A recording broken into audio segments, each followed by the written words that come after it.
Assalamualaikum warahmatullahi wabarakatuh. Perkenalkan, nama saya Yanda Septian Putra, NIM 19073104. Saya dari Prodi Pendidikan Teknik Otomotif. Baik, sini saya akan menjelaskan yaitu isu-isu strategis dalam kewirausahaan dan usaha kecil. Nah, isu-isu kewirausahaan dan usaha kecil ini terjadi karena rasa ingin tahu, dan di situ pula ada kesempatan. Nah, dalam isu-isu strategis dan kewirausahaan ini, setiap ada kesempatan, pastinya setiap ada usaha pastinya ada kesempatan. Jadi kesempatan ini tidak datang dua kali. Jadi untuk para pengusaha dan perwirausaha pastinya akan menggunakan kesempatan ini dengan baik-baiknya. Nah, isu-isu strategis dalam kewirausahaan ini ada dua. Yang pertama itu perusahaan kecil. Nah, untuk dalam perusahaan kecil ini, perusahaan yang dimiliki dan perusahaan kecil ini ada perusahaan yang dimiliki dan dikelola secara mandiri serta tidak dominan dalam bidang operasinya. Dalam perusahaan kecil ini mereka mempekerjakan kurang dari 500 orang, tetapi perusahaan kecil ini belum menggunakan perencanaan strategis secara efektif. Mengapa demikian? Alasan perusahaan kecil ini belum menggunakan perencanaan strategi secara efektif. Yang pertama itu adalah karena tidak cukup waktu. Jadi perusahaan kecil ini tidak cukup waktu untuk perencanaan strategis secara efektif. Yang kedua itu tidak mengenal dengan baik perencanaan strategis. Jadi mereka tidak paham betul dengan perencanaan strategis apa yang akan mereka lakukan. Selanjutnya itu yang ketiga itu kurang keahlian. Jadi dalam kurang keahlian ini mereka jadi tidak bersemangat dan tidak ada gairah untuk perencanaan strategis secara efektif.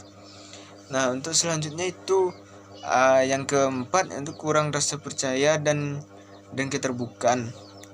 Jadi setelah kurangnya rasa kepercayaan, jadi tidak ada rasa ingin untuk perencanaan strategis secara efektif. Selain itu ada perusahaan wirausaha. Kewirausahaan adalah perusahaan yang bertujuan utamanya adalah keuntungan. Tujuan utamanya adalah keuntungan dan pertumbuhan serta dapat dikategorikan sebagai praktik inovasi strategis. Nah, ada proses pembuatan keputusan strategis.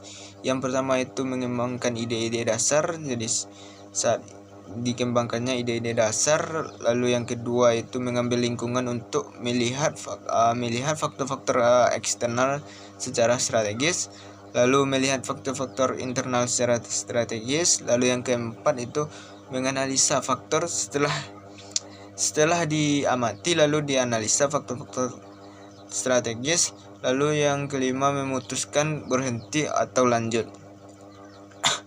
Lalu yang keenam mengembangkan rencana bisnis, dan setelah dikembangkan lalu menerapkan rencana bisnisnya, lalu mengevaluasi rencana bisnis yang telah diterapkan. Nah, selanjutnya itu ada faktor-faktor kesuksesan dalam kewirausahaan. Yang pertama itu faktor struktur industrinya stabil dan tidak mengalami masalah. Yang kedua itu strategi bisnis fokus terhadap produk yang mereka bikin. Jadi mereka fokus terhadap satu produk yang telah mereka bikin dan dikembangkannya dengan baik. Selanjutnya itu yang terakhir itu transfer kekuasaan dalam bisnis keluarga. Dalam transfer bisnis keluarga ini tahap pertama yaitu bisnis yang dikelola oleh pendiri. Jadi pendirinya ini jelas dan yang akan generasinya pun jelas. Dan selanjutnya itu tahap kedua yaitu pelatihan dan penerusan terhadap generasi baru. Jadi sebelum perusahaan ini dilepas terhadap generasi yang baru, pastinya terlebih dahulu pendiri ini akan memberikan beberapa cara atau strategi untuk diajarkan terhadap generasi baru. Nah, yang terakhir itu ada tahap terakhir yaitu transfer kekuasaan. Jadi setelah generasi baru mengerti dengan apa yang akan dia kerjakan, maka di situ ada pendiri pun mentransfer kekuasaannya terhadap generasi baru. Baik, hanya itu yang dapat saya sampaikan. Assalamualaikum warahmatullahi wabarakatuh.